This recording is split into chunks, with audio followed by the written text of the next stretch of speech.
Привет, друзья! Меня зовут Владимир Исаев, и сегодня у нас на обзоре предусилитель для наушников. Маленький гитарный процессор и даже немножко внешний аудиоинтерфейс Fender Mustang Micro.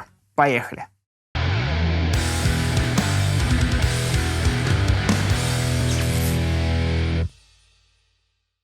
Работа девайса настолько проста и понятно, что производитель даже не положил никакие, в общем, инструкции внутрь своей коробки. Буквально просто лежит здесь маленький вот этот вот черный девайс. И мы можем сами буквально по всем этим ручкам разобраться, из чего же он состоит. Во-первых, сверху закреплен большой джек на четверть дюйма, а соответственно его нужно втыкать в гитару. У него интересный большой ход, соответственно, для того, чтобы втыкать гитару, как в мою, или там, не знаю, в Les Paul, можно воспользоваться вот таким положением. Если у вас стратокастер, удивительным образом Fender подумали про вход на стратокастере. Здесь можно его под любым углом, собственно, согнуть. Этот самый джек удобно. Далеко не во всех девайсах так. Например, всякие воксовские там амплаги или блэкстаровские амплаги у меня не каждый раз и не в каждую гитару получалось впихивать. Здесь же все получается. С одной стороны у нас on-off и Bluetooth. Bluetooth, соответственно, для того, чтобы подключить телефон и ставить с него минусовку. Здесь маленький джек для наушников, в который вы втыкаете, собственно, свои наушники. Рядом с выходом на джек есть USB Type-C. Его можно подключить напрямую к компьютеру или, там, не знаю, к iPad. Об этом еще попозже поговорим. И сразу же записать, как внешняя звуковая карта, как внешний аудиоинтерфейс он работает. Представляете? Сбоку спаренные кнопочки с переключателями плюс-минус, которые подписаны AMP и EQ. Соответственно, выбор усилителя, он здесь с color-кодингом. И этот color-кодинг — это единственное, что расписано на коробке. Понятно, какой усилитель работает и что как. Эквалайзер от меньшего к большему. Эффекты тоже цветом запароленные, там разнообразные эффекты. Их очень много. И Modify кнопочка может как-то их изменять. Например, у ревера это будет меньший хвост или большой хвост. А у дилея можно менять время задержки и какие-то стандартные настройки. Ну и сверху огромная кнопочка регулировка громкости. Она не нажимается, ничего, просто регулировка громкости. Довольно просто. Давайте подключим к гитаре и послушаем, как это звучит. Итак, мы его включили, воткнули в гитару и сразу получили настройки на всех белых кнопочках. Вот, можно заметить, что загорелись они все беленьким. А значит, у нас сейчас включен Twin с компрессором, с маленьким холлом-эффектом. И давайте послушаем, как звучит просто, как он звучит, когда вы его только-только включаете.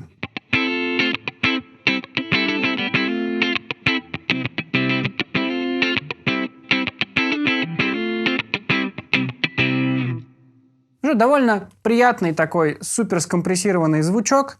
Давайте попробуем пощелкать просто усилители и посмотреть, что дальше. Дальше, например, у нас Deluxe Reverb. И сразу слышно, что в отличие от Twin, Deluxe он быстрее перегружается, поэтому здесь сразу же такой прям кранчик. Опять же, у гитары довольно суровый выхлоп. Если я буквально переключу на синглы, значит сразу на отсечки, значит сразу чистенький звук.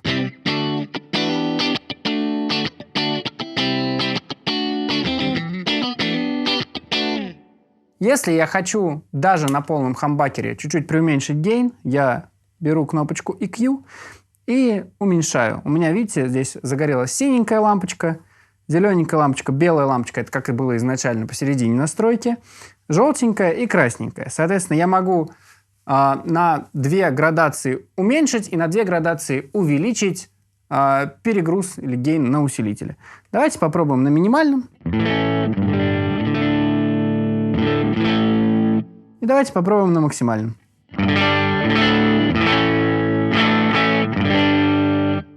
Разброс не супер большой, но более чем достаточный в контексте просто посидеть, позаниматься на гитаре. Переключаем на следующий усилитель, и это Fender Twin. Он уже большой и скорее больше похожий на исключительно чистый звук.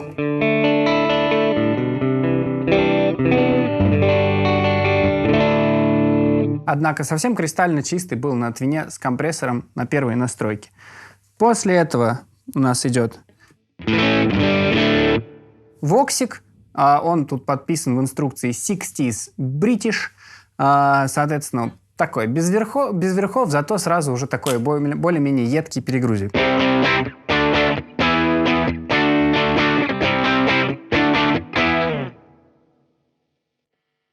Переключаемся дальше, и у нас идет Fender Deluxe вместе с Green Box, вместе, то есть с Tube Screamer. Получается...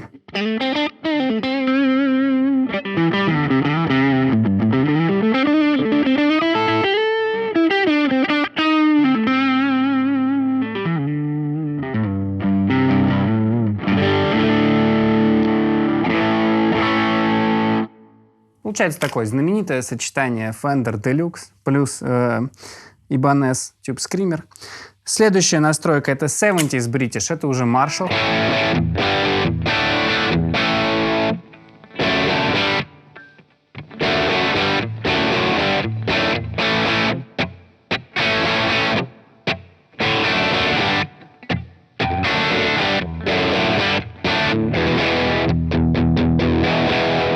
Ну и тут интересно посмотреть, какие настройки минимальные.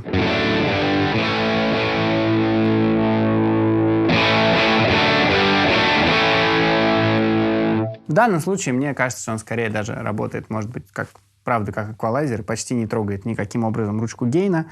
Но да мы простим это таким базовым настройкам, как они здесь есть, зато тыркаешь и легко находишь все звуки. А мне кажется, преимущество этого процессора, я так вот заранее, я практически не могу в нем найти нерабочие настройки. Они все звучат довольно приятно.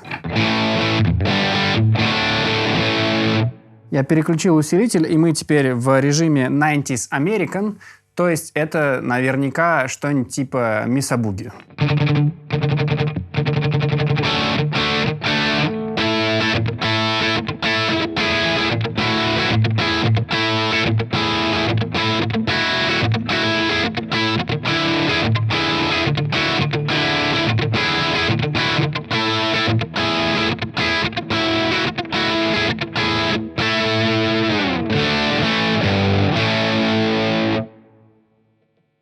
Дальше усилитель, который называется Bass Breaker.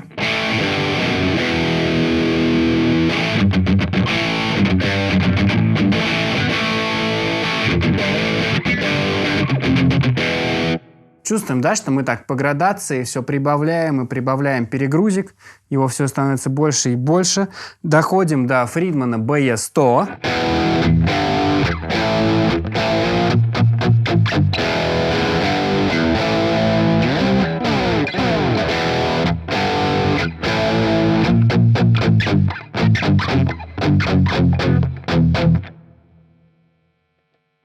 Следующей настройки, которая называется Metal 2000.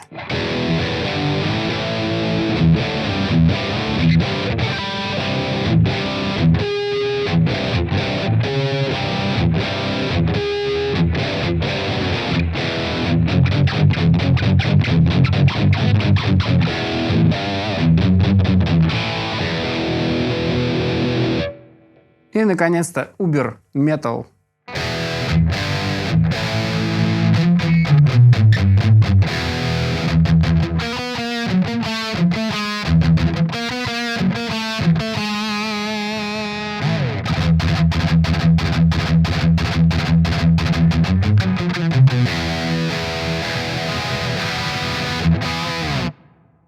Супер много дисторшена, такой он прям уже песочный мясной. И последний, самый режим работы, это написано просто Studio Preamp.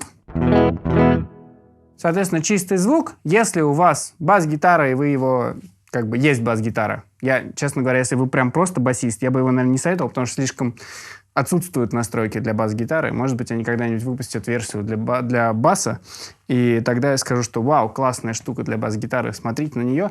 Мне кажется, для баса здесь только одна настройка. Это вот просто Studio Preamp. Условно говоря, гитара в линии. Вот. Для всего остального есть остальные расцветочки.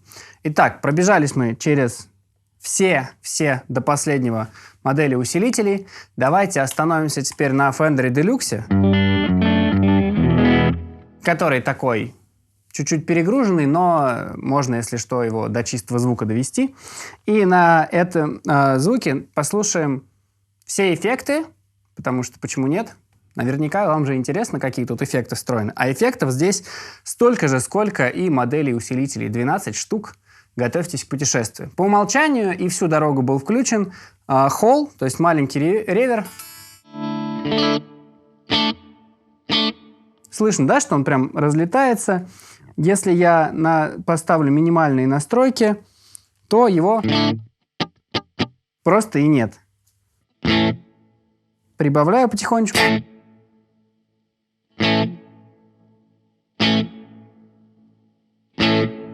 И на лампочке красного цвета я наконец-то попадаю в режим, в котором кроме ревера почти что ничего и нет.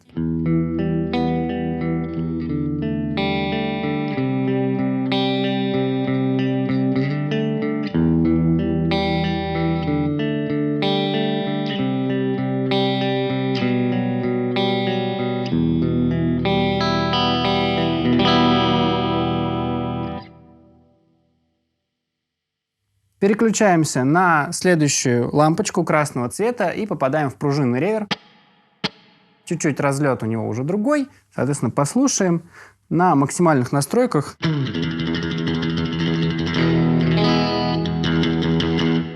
Вот уже и такой индюшный, огромный пружинный ревер.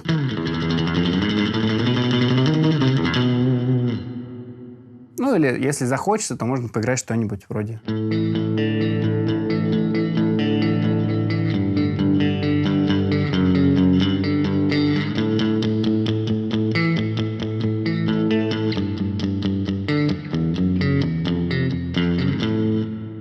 Такие сейчас принятые, скажем так, в Индии музыки рифы на чистом звуке с огромным количеством ревера. Следующая настройка — это большой холл с модуляцией. Да? И слышно, что модуляции действительно стало прям много. Давайте еще и задерем ее совсем на максимум, чтобы заценить, что вообще происходит, да?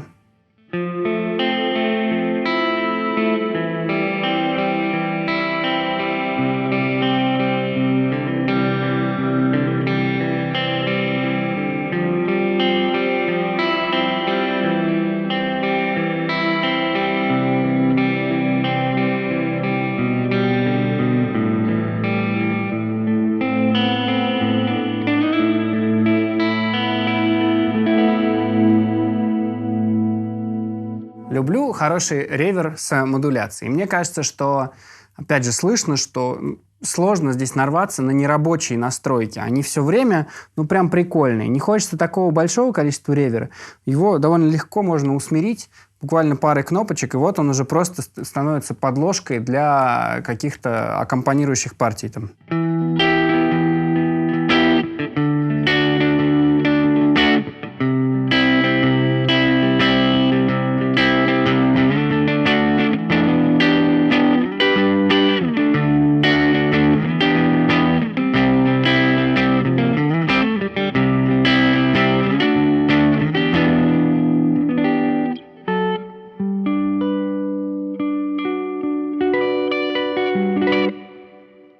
Он как бы есть, но во время игры не привлекает к себе внимания и осуществляет функции только подушечки. Очень классно, что настройки, правда, проработаны. Видимо, все-таки кого-то профессионала позвали настраивать заранее эффекты, что классно в таком маленьком девайсе, в котором как бы сам интерфейс не позволяет слишком уж долго крутить какие-то настройки. Да, они не нужны здесь. Следующее — это хорус.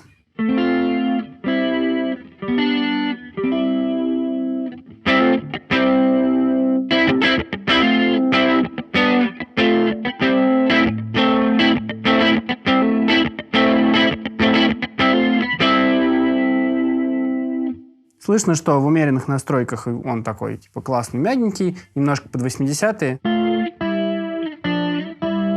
Тут его уже можно куда-то в безграничные просторы впихнуть, да, чтобы уже там...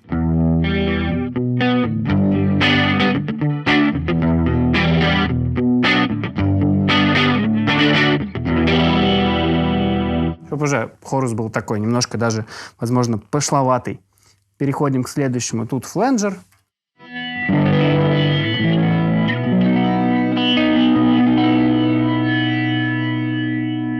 Что уж о нем говорить, хотя он, в принципе, довольно достойно звучит.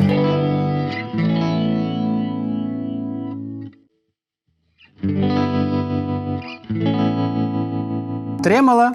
Причем, насколько я понимаю, дальше уже регулируется у нас скорость. Можно его сделать супер быстрым, а можно его и вовсе делать прям медленно-медленно.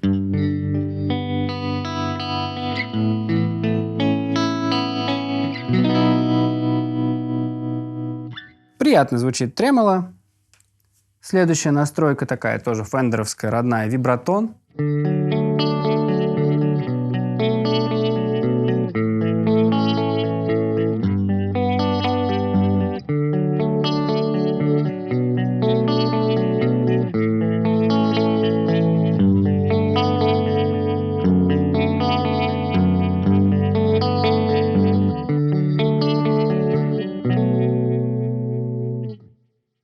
Гармоническое тремоло тоже изобретение нашего Лео Фендера.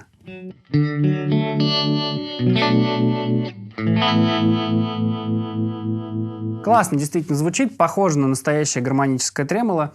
Это всегда здорово. Мне оно по звуку нравится, наверное, даже больше всего. Следующие настройки. Это у нас уже пошли дилеи. И первое — это слэпбэк. Как всегда, на одном и том же рифе его всегда показываю.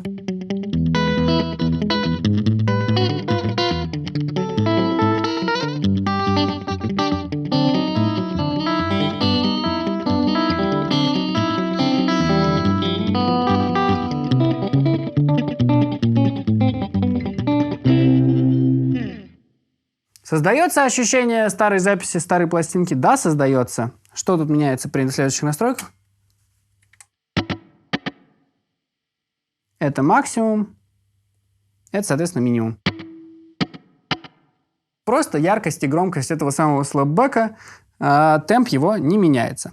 Следующее — это tape delay.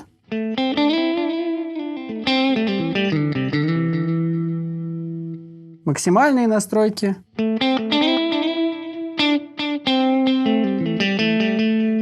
И дилея становится очень много. Минимальные настройки.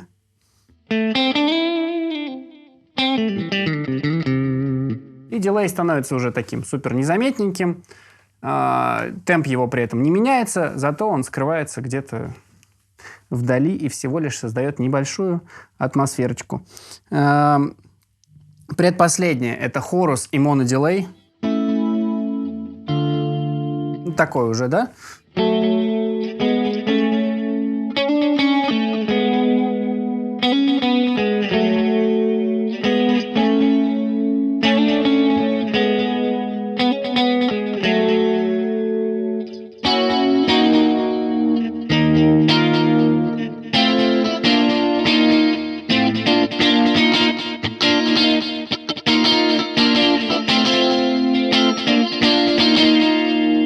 Уже прям совсем такая гитарка из 80-х, да, зазвучала.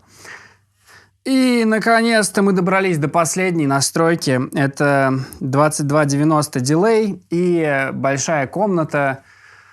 Это тот самый такой дилей а-ля U2, а-ля Edge. Сходу так ты и не попадешь, конечно, в темп-то правильно, но попробуем.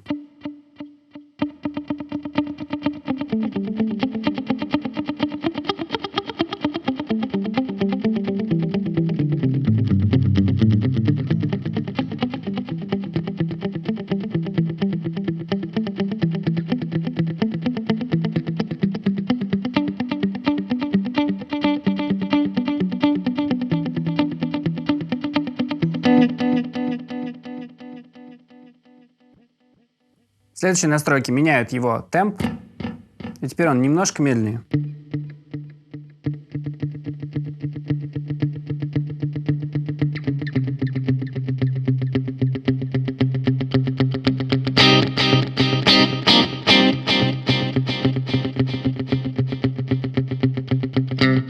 Ну, намек прозрачный, и следующий еще медленнее.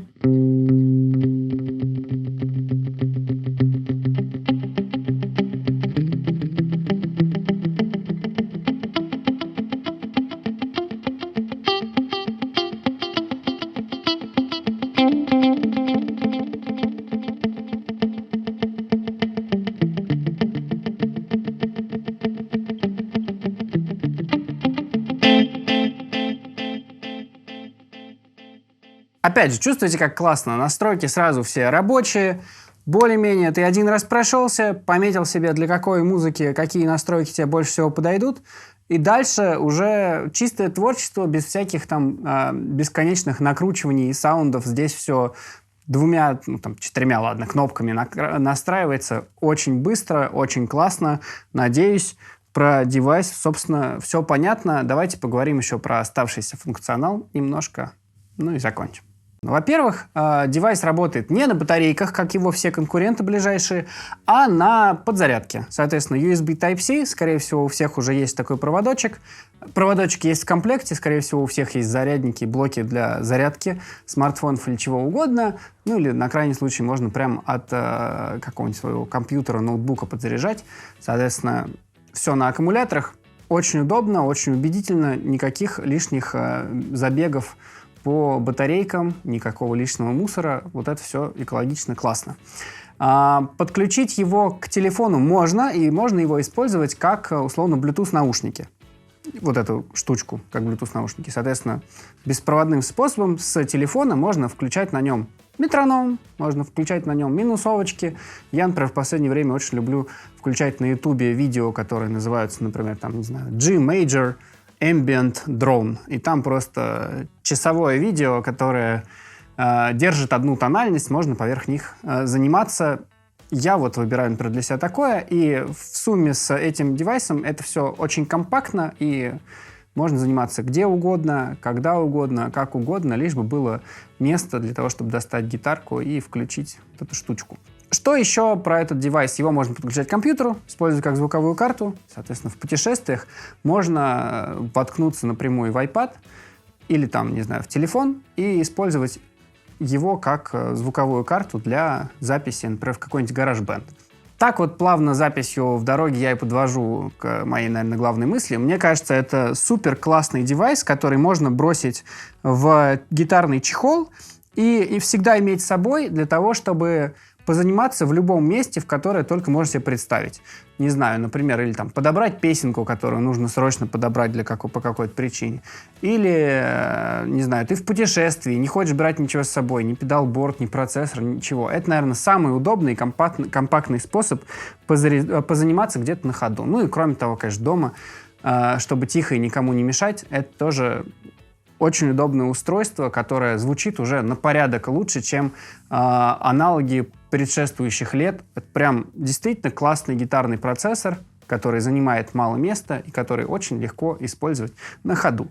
Надеюсь, что вам все понятно про сей девайс. Надеюсь, что вопросов у вас не осталось. А если они остались, то напишите нам их внизу в комментариях под этим видео, и мы постараемся на все вопросы ваши ответить. Ну и, конечно же, ставьте лайки, подписывайтесь на канал, нажимайте на колокольчик. Да вы и сами все прекрасно понимаете и знаете. До новых встреч. Пока-пока.